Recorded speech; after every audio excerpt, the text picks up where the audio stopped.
உங்கள் தந்தி1 தொலைக்காட்சியில் தினமும் ஒரு சர்ப்ரைஸ் மாலை 6 முதல் 7 மணி வரை காணத் தவறாதீர்கள்.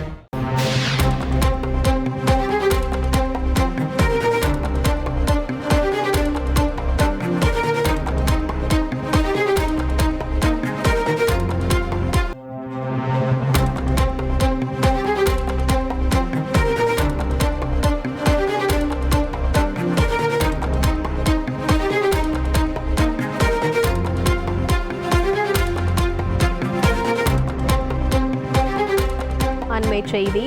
ஐநா பொதுச் செயலாளர் ஆண்டனியோ குட்டரெஸ் இஸ்ரேல் நாட்டிற்குள் நுழைய தடை என இஸ்ரேலின் வெளியுறவுத்துறை அமைச்சர் இஸ்ரேல் காட்ஸ் அதிரடி அறிவிப்பு ஒன்றை வெளியிட்டிருக்கிறார். இது பற்றிய மேலும் விவரங்களை எமது மூத்த இணை ஆசிரியர் ஹரிஹரன் விவரிக்க கேட்கலாம். வணக்கம் ஹரிஹரன். ஐநா பொதுச் செயலாளர் இஸ்ரேலுக்குள் நுழைய தடை விதிக்கப்பட்டதற்கான முக்கிய காரணம் என்ன? தொடர்ந்து அங்கு போர் சூழல் நிலவுவதால் தான் இந்த தடை விதிக்கப்பட்டிருக்கிறதா அல்லது வேறு ஏதேனும் காரணமா?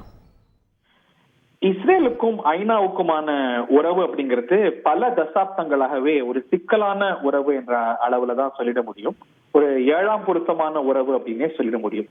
குறிப்பாக கடந்த ஒரு வருடமாக, கடந்த அக்டோபர் 7ஆம் தேதியிலிருந்து இந்த கசப்பு அப்படிங்கிறது மேலும் மேலும் அதிகரித்து வருகிறது. குறிப்பாக இஸ்ரேலிய அரசுக்கும் ஐநா பொதுச் செயலாளருக்குமான உறவும் கூட அதிகப்படியாக கசந்து வருகிறது. இஸ்ரேலிய வெளியுறவுத்துறை அமைச்சர், இந்த வெளியுறவுத்துறை அமைச்சரும் சரி, இதற்கு முன்பாக இருந்த எலி கோஹன் தான் தொடர்ந்து ஐநா பொதுச் செயலாளர் இஸ்ரேலுக்கு எதிராக செயல்பட்டு வருகிறார் அப்படிங்கிற குற்றச்சாட்டை தொடர்ந்து சொல்லி வந்தாங்க ஐநா மன்றம் உட்பட.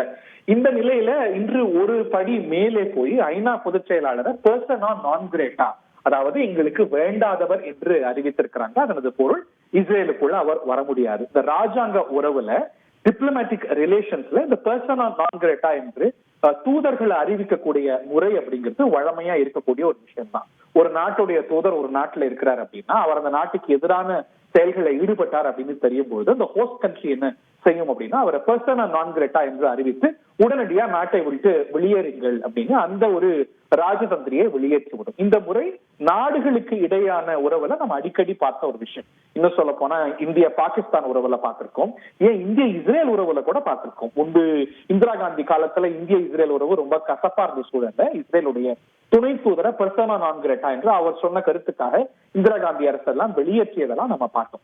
அது போல இப்போ இந்த நிலைக்கான காரணம் என்னவென்றால், நேற்று உங்களுக்கு எல்லாம் தெரியும், ஈரான் இஸ்ரேல் மீது ஏவுகணை, பாலிஸ்டிக் ஏவுகணை தாக்குதலை நடத்தியது. அந்த தாக்குதலை பத்தி சொல்லும் போது பொதுவா ஏதோ சொல்றாரே தவிர ஈரான் இஸ்ரேல் மீது தாக்குதல் நடத்தியது என்று ஈரானை கண்டித்து அவருக்கு சொல்றதுக்கு மனம் இல்லை. ஒரு அக்ரெசர் ஈரான் என்பது வெளிப்படையாக தெரிகிறது. இஸ்ரேல் ஒரு விஷயம் சொன்னா உடனடியாக வந்து ஒரு அக்ரெஷனை வெளிப்படையா செய்யும் போது அதை நாட்டுடைய பேரை குறிப்பிட்டு, ஈரானுடைய பேரை குறிப்பிட்டு கண்டிக்க உங்களுக்கு மனம் ஏன் வரவில்லை? ஈரானோடு நீங்க நிறுத்துறது இல்லை. ஈரானாவது ஒரு நாடு, ஹமாஸ், ஹிஸ்புல்லா, இப்படி ஒரு தீவிரவாத இயக்கம் இஸ்ரேல் மீது தாக்குதல் நடத்தும் போது, இஸ்ரேலுக்கு எதிரான நடவடிக்கைகள் எடுக்கும் போதும் கூட நீங்கள் கண்டிப்பதில்லை.